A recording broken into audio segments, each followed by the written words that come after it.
during the peak of the pandemic, I made a connection. One of the patients, he was not doing well.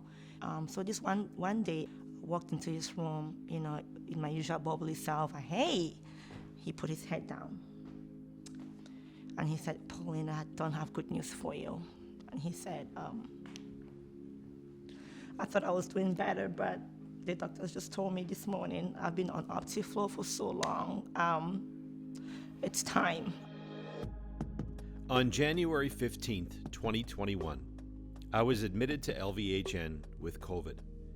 On my second day in the hospital, Pauline was assigned to be my nurse.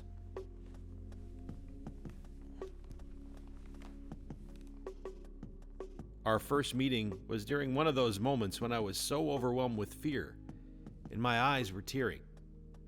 Pauline intuitively recognized my distress. I do believe God intervened and chose Pauline to be my nurse that day. You are blessed to have Pauline on your staff, as she portrays the epitome of what an LVHN nurse should strive to emulate. I'm sorry. So every time I listen to that, or every time I read that letter, it's very emotional. I'm glad I met that patient. And I'm also glad that I was one of the reasons why he kept faith and he kept, he stayed strong.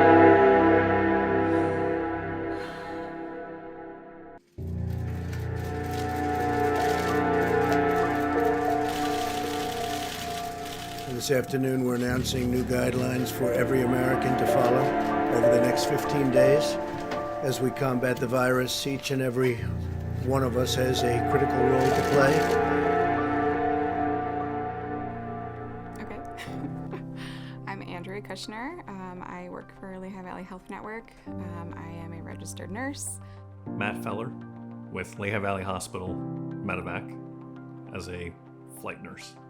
My name is Nicole Persing, Nursing Director and Patient Care Services for LVHN.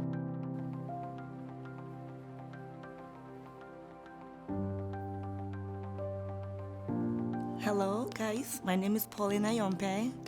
I've been with LVHN for 4+ years, almost 5.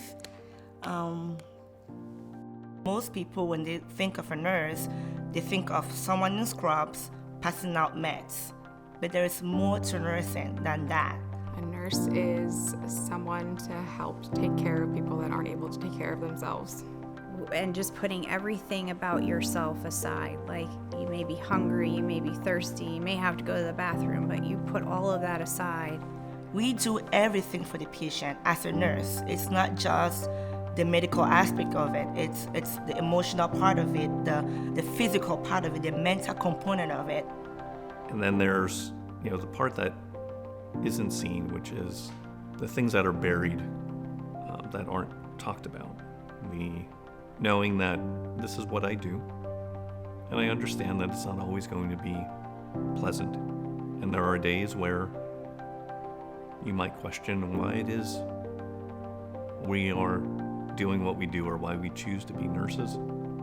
But we choose to be nurses for a reason, and it's not always something that you can explain, it's just something you know.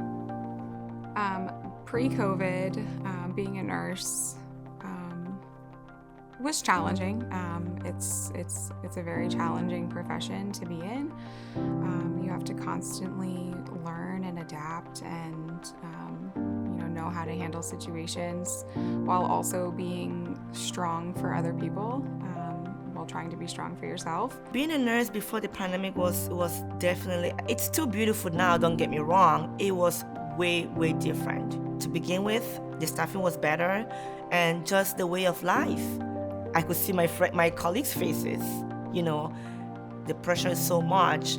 Everyone is so stressed. Everyone is so tense at work. The environment is so different now, unlike before.